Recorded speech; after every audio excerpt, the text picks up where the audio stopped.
해지고 들어오면 그에 따른 반응을 일으킵니다. 누가 툭 치면 통증을 느낍니다. 이렇게 날씨가 더운 날엔 땀이 나고 짜증이 납니다. 시원한 그늘이나 에어컨 바람을 맞으면 땀이 식고 열이 내려가고 마음도 시원해지는 것 같습니다.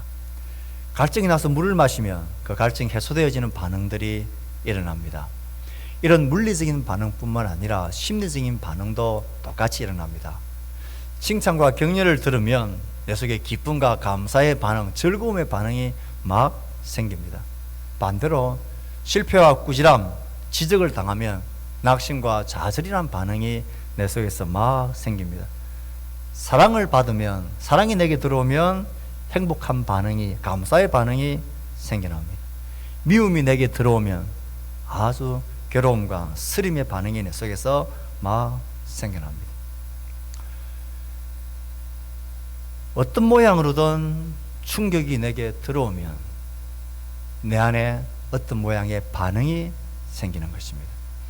물리적인 것도 마찬가지고 심리적인 것도 마찬가지지만 더 중요한 것은 신앙적인 면에서도 이 원리는 똑같이 작용이 되어집니다.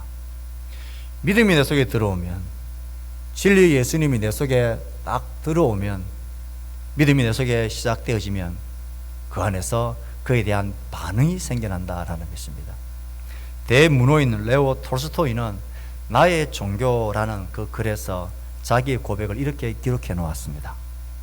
5년 전 내게 믿음이 생겼다. 나는 예수님의 가르침을 믿었다. 나의 모든 생활이 갑작스러운 변화를 일으키게 되었다. 나는 전에 바라던 것을 바라지 않게 되었고 전에 원치 않았던 것을 원하게 되었다. 전에 옳다고 생각하던 일이 그릇된 것이 되고 과거에 옳지 않다고 생각했던 그 일이 옳은 일이 되었다.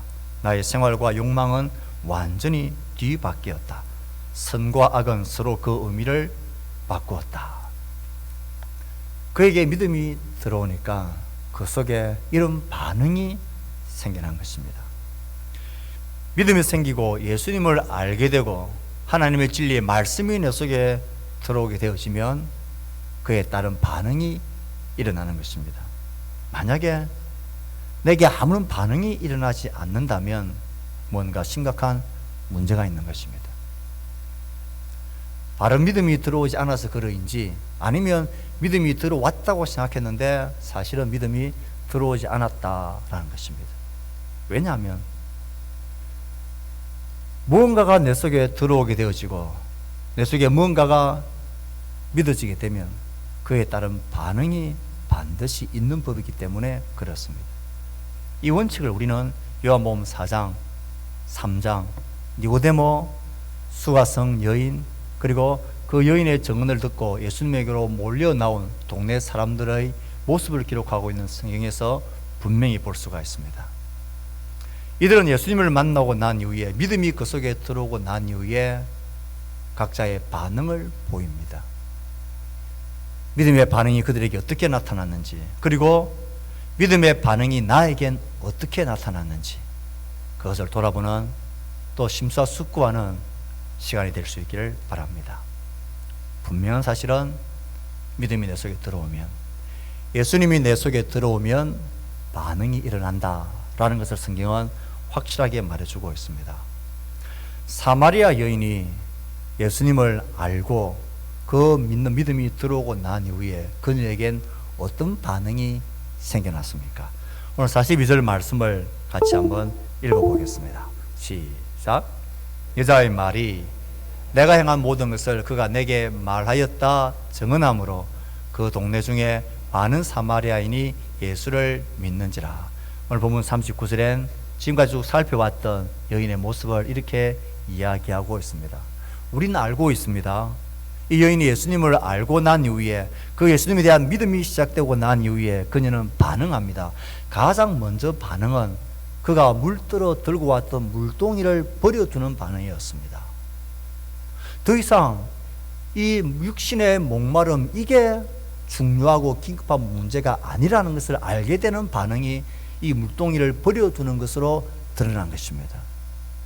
이것이 제일 중요한 줄 알았는데, 이것이 나를 살게 하는 것인 줄 알았는데, 이것이 가장 긴급한 문제인 줄 알았는데 그것이 아니라는 반응이 물동이를 버려두는 것으로 나타나는 것입니다. 그리고는 그녀는 물동이를 버려두고 동네 사람들에게로 달려갑니다.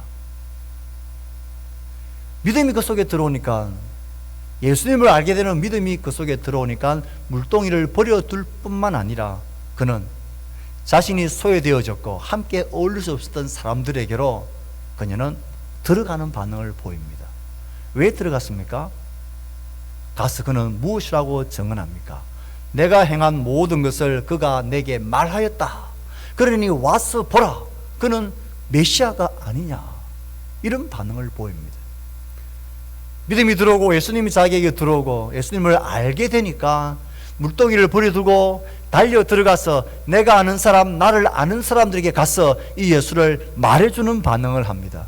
특별히 말해주는 내용이 내가 행한 모든 것, 얼마나 부끄러운 일입니까? 이전에 감추고 싶었고 숨기고 싶었고 드러내놓고 싶지 않고 들킬까봐 전전긍긍하던, 그래서 그것 때문에 사람들과 어울리지 못하게 만들었던 나의 소외의 문제였던, 나의 목마름의 근본적인 문제였던, 꽁꽁 감추고 두고 싶었던 이것을 더 이상 감추어 둘 필요가 없는 것으로 바뀝니다.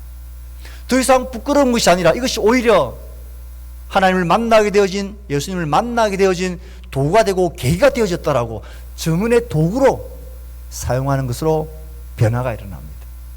정말 그녀에겐 극적이고 즉각적인 반응이 그 속에서 일어나는 것을 성경은 우리에게 말해주고 있습니다.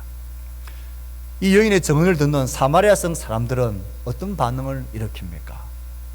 여인이 그 동네에 들어가서 내게 행한 일을 말한 사람, 그가 메시아가 아니냐, 와서 보라는 이 말을 듣고 그들은 예수를 믿는 믿음이 그 속에서 시작되어졌습니다. 이 믿음이 그들 속에 딱 들어가니까 그들은 어떤 반응을 보입니까?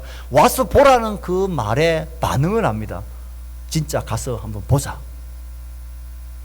정말 너의 말이 맞는지, 정말 너에게 일어난 모든 일을 말한 분이, 그분이 그 선지자가 맞는지, 그 메시아가 맞는지 한번 가서 보자, 확인해 보자. 이런 반응이 그 속에서 생겨나서 우물가로 예수님에게로 나오게 됩니다.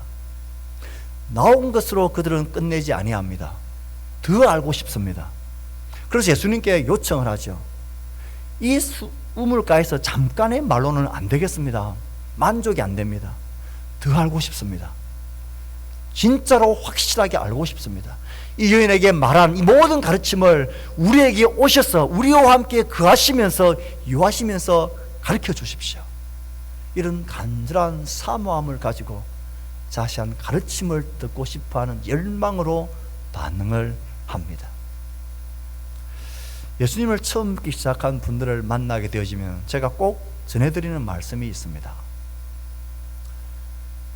다른 건 다 몰라도 내 마음의 무장을 다 내려놓고 정말 예수님에 대해서 한번 진지하게 바닥까지 한번 알아봐 보십시오. 정말 진지하게 바닥까지 한번 알아보고 파보고 이분이 진짜 살아계시고 진리의 말씀이 맞다면 그분에게 내 삶뿐만 아니라 내 영혼을 걸고 나의 영혼, 나의 삶뿐만 아니라 내 사랑하는 가족들의 영혼과 삶을 거는 일에 조금 더 후회하지 마십시오.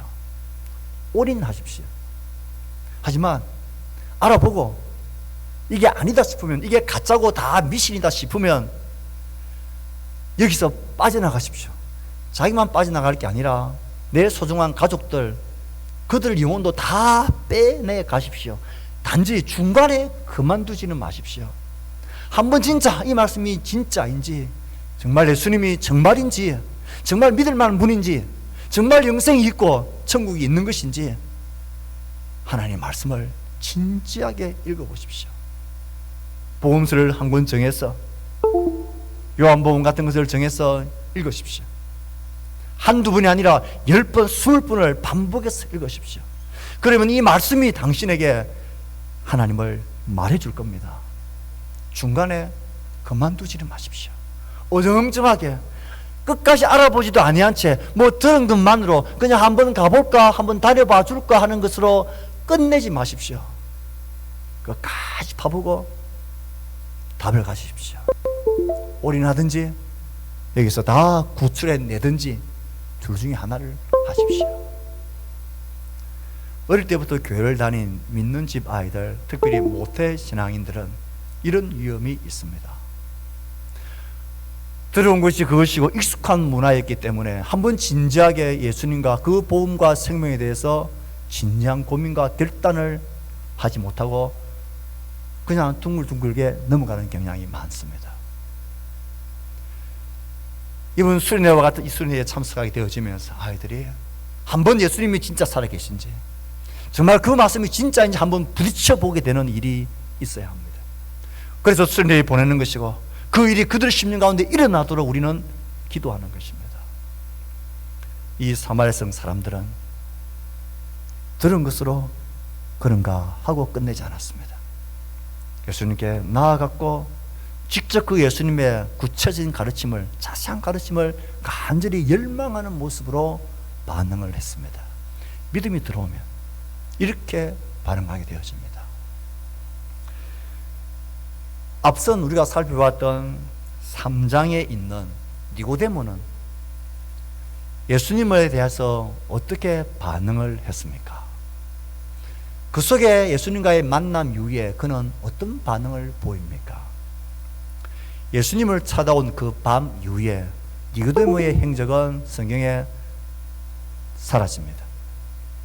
요한복음 3장에서 밤에 예수님을 찾아왔던 거듭남과 영생에 대한 예수님의 가르침을 충격적으로 들었던 그는, 그의 모습이 예수님이 신문당하는 그때에, 특별히 예수님이 십자가에 못 박히시고 죽임당하고 장사되어지는 사건이 기록되어져 있는 요한복음 19장에 이 니고데모가 등장을 합니다.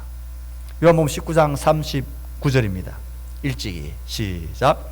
일찍이 예수께 밤에 찾아왔던 니고데모도 몰약과 침향 섞은 것을 100리터쯤 가지고 온지라.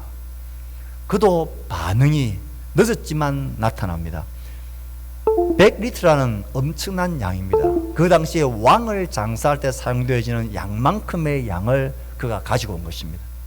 밤에 예수님을 찾아왔던 그가 이 시간이 예수님이 십자가에서 내려진 지가 한 오후 3시에 돌아가셨으니까 낮입니다. 밤에 찾아왔던 그가 이제는 낮에 예수님을 찾아옵니다. 그리고는 이 장사하는 일에 공적으로 참여함으로 자신이 더 이상 숨어있는 제자가 아니라 드러난 제자로, 공회원이었고 존경받는 선생이었던 그가 이 처형당한 예수님의 장례에 그가 주도적으로 참여한다라는 것은, 공개적으로 참여한다라는 것은 그가 감당하고 손해봐야 되고 포기하고 잃어버리고 놓아야 될 것들이 얼마나 많이 있었겠습니까? 사회적인 신분과 명성과 존경과 그 당시에 자신이 가지고 있던 모든 권위들을 다 포기하겠다라는 결정입니다. 니고데모는 시간이 걸렸지만 믿음이 그 속에서 뿌려졌고 그 믿음이 자라가면서 결국 그는 믿음에 대하여 반응합니다. 지금까지 내가 누려왔던 나의 신분과 모든 영향력들을 내가 다 잃어버려도 괜찮다라는 고백을 하게 되어지고 그것을 예수님의 장례에 참여함으로 만천하에 드러내놓고 있습니다. 무엇을 말씀드리는 것입니까? 믿음이 내 속에 들어오면, 예수님의 진리가 내 속에 들어오면 반드시 반응이 일어난다는 것입니다. 사마리아 여인이 보였던 반응이든, 그 동네 사람들이 보였던 반응이든, 니고데모가 보였던 반응이든, 어떤 모양으로든 반드시 반응이 일어납니다. 솔소에게 고백했던 내 모든 것이 변했다라는 반응이 일어나든, 물동이를 버려두는 가치관의 변화가 일어나든, 그 말씀을 알고 싶고 주께 나오고 싶은 열망이 생기든, 내 모든 것들을 다 포기하고서라도 그의 제자로 살아가고 싶다라는 고백을 하게 되어지는 반응이든, 이 모양 저 모양이든 믿음이 내 속에 들어오면 반응이 일어납니다. 풍선에 계속 압력을 가하고 공기를 불어넣으면 그 풍선이 마침내 부풀어 오르고 터져버리는 것처럼 믿음도 그와 같은 생명이 있습니다. 내 속에 예수님에 대한 믿음, 그 진리의 말씀이 내 속에 진리로 들어오게 되어지면 그것은 내 속에서 역사합니다. 나로 인하여 반응하게 만듭니다. 나로 인하여 변화시키고 결심하게 만듭니다. 사랑하는 성도 여러분, 그리고 우리의 자녀 여러분, 믿음이 여러분에게 들어온 이후에 내 속엔 어떤 반응이 일어났습니까? 지금 내 속엔 어떤 반응들이 계속해서 일어나고 있습니까? 참된 믿음은 반드시 반응을 일으킵니다. 우리가 이 반응에 관한 것들을, 믿음의 반응을 생각해 볼 때에 반드시 반응이 있다라는 사실과 함께 꼭 기억해야 될 다른 한 가지 사실이 있습니다.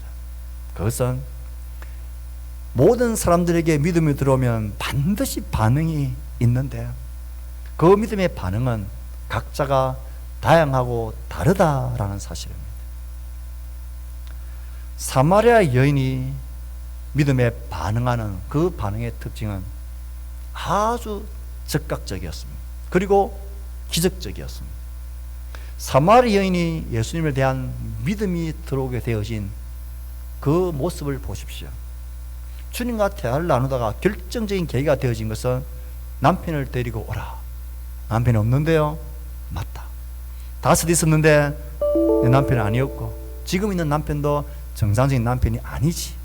깜짝 놀랐습니다. 자신이 행한 모든 것을 내가 말하지 않았는데 그가 모든 것을 알고 계시는 초월적인 예수님, 여인의 입장에서 보면 이적과 기적을 경험한 것입니다. 놀라운 일을 경험한 것입니다.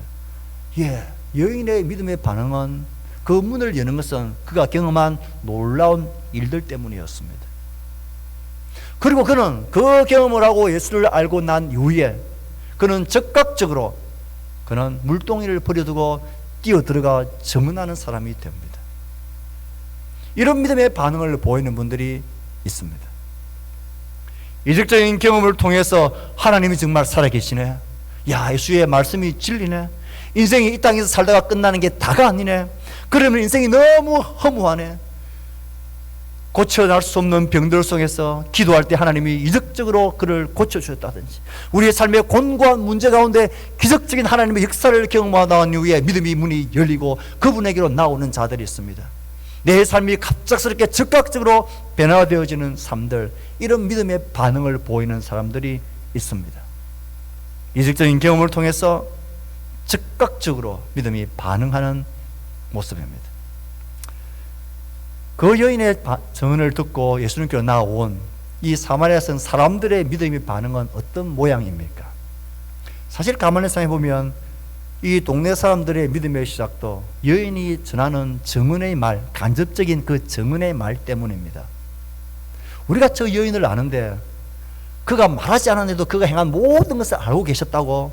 그게 사실이야? 저인이 하는 그 절규 같은 외침을 보니까 거짓말 일은 아닌 것 같고, 정말 그게 사실이라면 그런 보통 분이 아니겠는데, 이런 믿음이 그들 가운데 생긴 것입니다. 간접적인 증언의 말들, 간접적인 체험을 통하여 예수님을 알게 되어집니다. 하지만 여기서 머물지 않았죠. 그들은 예수님께 와서 봅니다. 정말 그녀가 한 말이 진짜인지, 정말 그분이 그런 말씀을 하셨는지, 정말 그게 사실인지를 봅니다. 그리고는 한 걸음 더 나아가서 그것으로는 안 되겠다는 것입니다.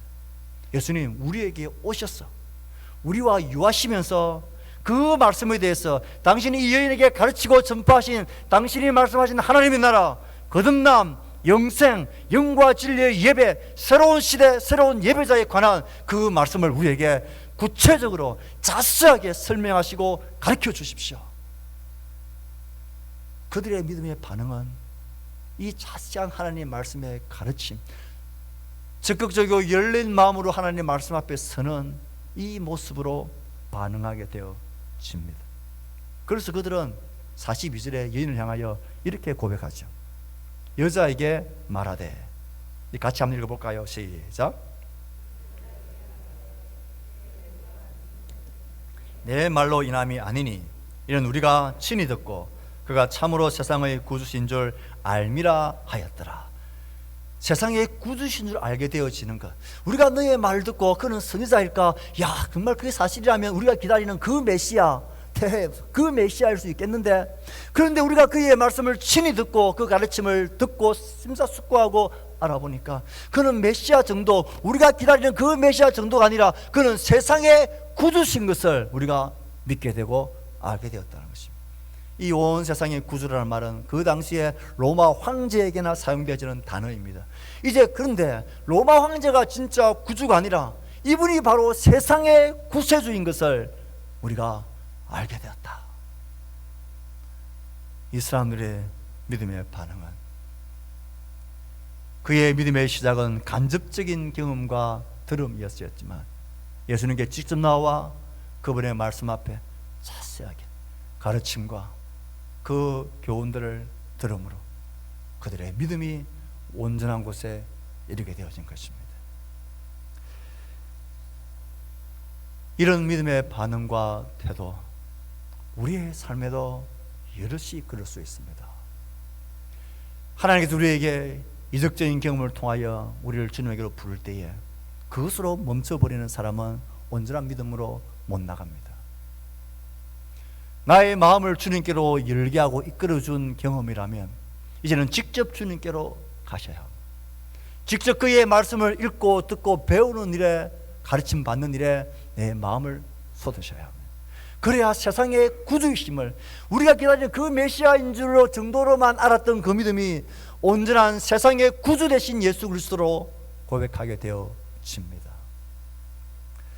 우리는 너무나 논리적 이성적인 세계에 살기 때문에 이 이적적인 경험에 대해서 우리는 사무함의 그런 굶주림이 있는 것 같습니다. 그러나 조심해야 합니다. 제가 언젠가도 이런 설명을 드렸습니다. 마치 이것은 이와 같은 것이다.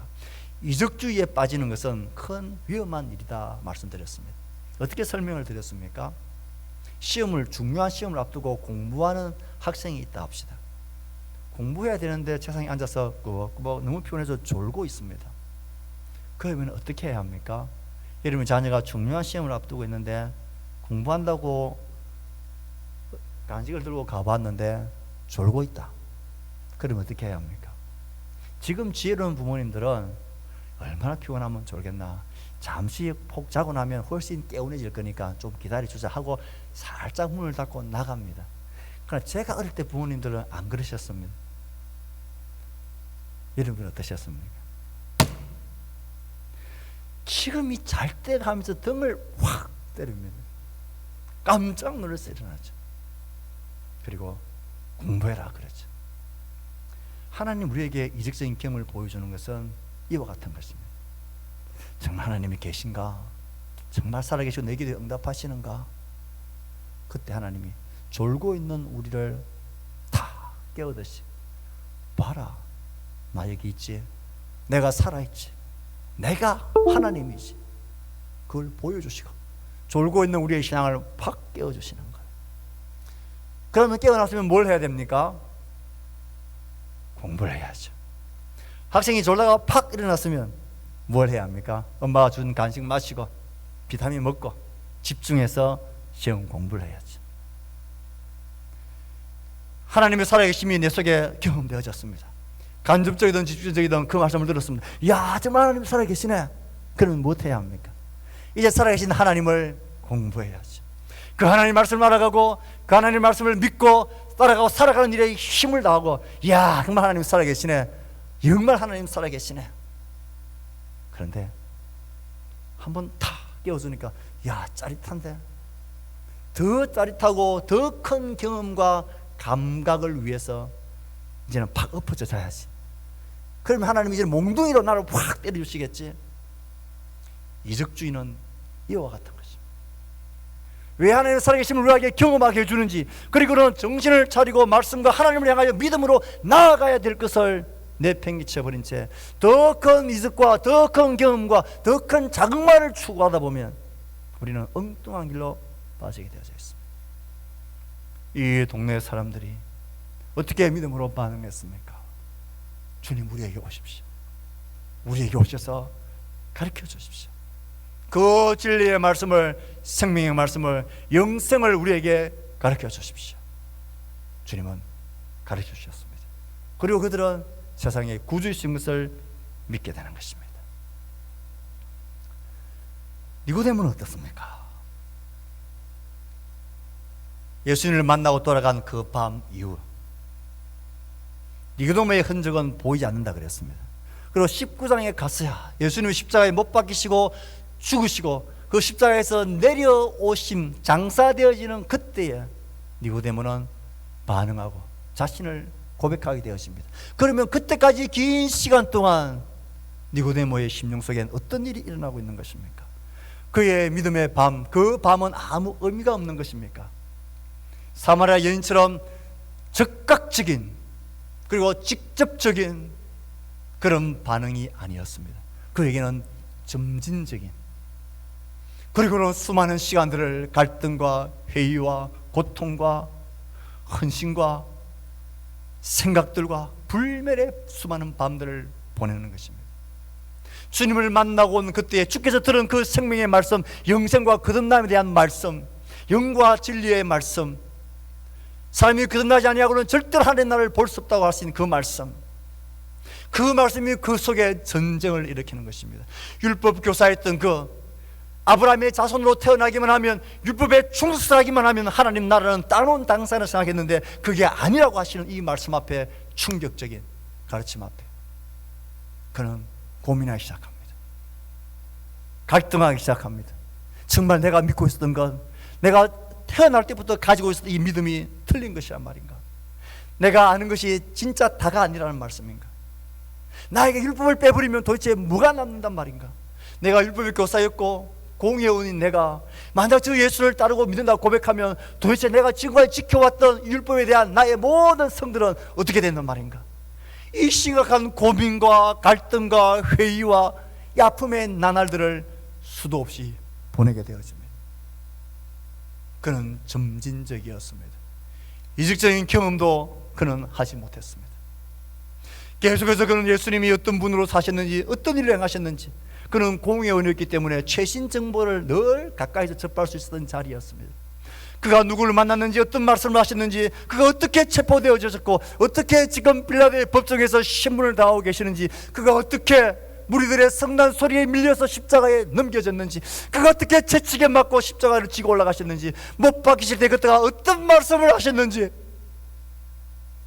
그는 모든 것을 듣고 고민하고 생각하고 마침내 주님이 십자가에서 다 이루었다 고백하며 돌아가시고 십자가에서 내려질 때에 더 이상 그 속에 있는 믿음의 반응은 그 안에 머물 수가 없었습니다. 공의원으로서의 나의 모든 권력들, 명예들, 신분들, 지금까지 내가 내 목숨까지 지켜왔던 나의 확신과 율법에 대한 신념과 민족주의에 대한 신념들, 이런 것들을 포기합니다. 그리고 예수의 제자로서 자신을 고백하고 드러냅니다. 그에게 믿음의 고백은 이 아픔과 결심의 고백이었습니다. 믿음의 반응은 누구에게나 그 믿음이 들어갔다면 반드시 있게 됩니다. 하지만 그 믿음의 반응은 다 똑같지 않습니다. 어차피 믿음이라는 것은 하나님과 나와의 인격적인 관계에서 오는 것이기 때문에 우리 모두가 다른 인격을 가진 것처럼 우리의 믿음의 반응도 다 다릅니다. 어떤 사람은 이적적인 경험을 통하여서 즉각적으로 돌아서고 반응하는 사람이 있습니다. 어떤 사람은 하나님의 구체적인 말씀 앞에 서서 고민해보고 생각해보고, 야, 이 말씀이 그러한가? 동네 사람들처럼 그렇게 시간을 보내는 사람이 있습니다. 또 어떤 사람들은 이 예수의 진리의 말씀을 받아들이기에는 내 삶의 곤고한 삶이 너무 견고합니다.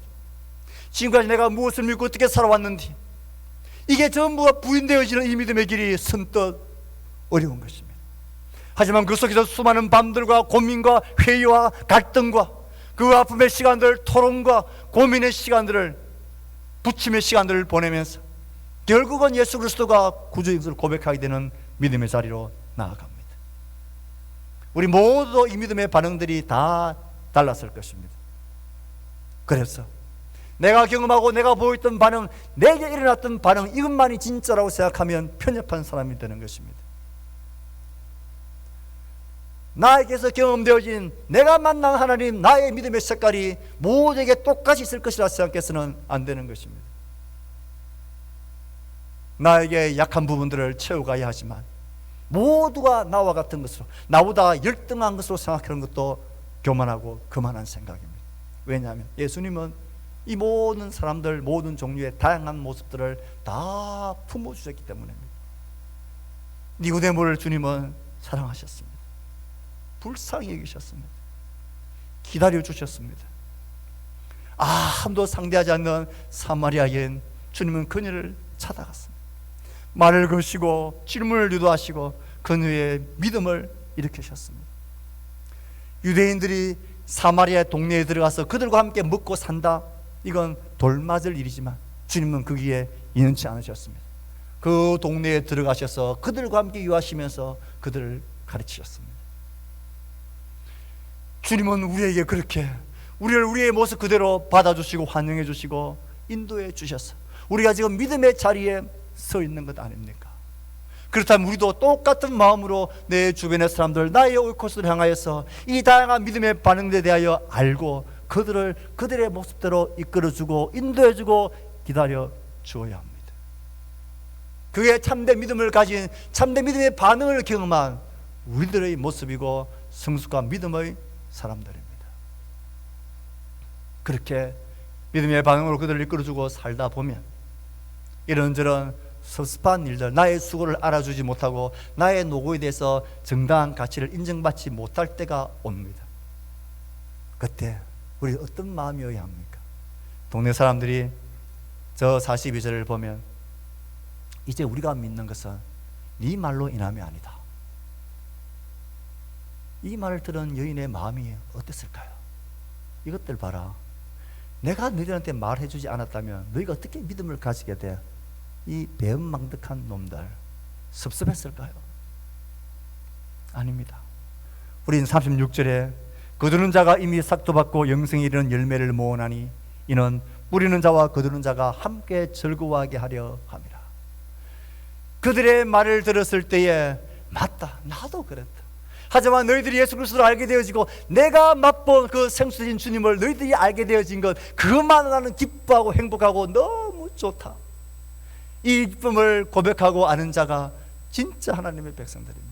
진짜 믿음을 가진 사람들입니다. 우리 모두가 그런 믿음의 사람 되었으면 좋겠습니다. 말씀을 맺을까 합니다.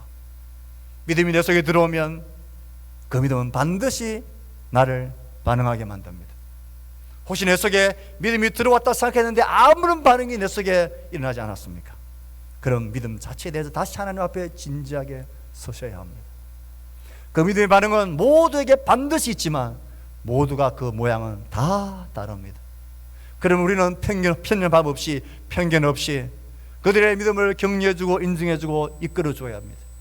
그 수고로운 길을 걸을 때에 이제는 네 덕분이 아니다라고 말을 듣더라도 섭섭해할 것이 아니라 함께 즐거워하고 기뻐하며 구원의 감격 속에 함께 즐거워하는 하나님의 백성들 될 수 있기를 바랍니다. 우리 모두가 그런 하나님의 선한 백성, 믿음의 백성 되어가기를 함께 힘써가는 우리 공동체 되기를 주의 말씀으로 축복합니다. 주신 말씀을 생각하며 헌신하고 다짐하는 기도를 각자의 목소리로 하나님께 드리겠습니다. 기도합시다.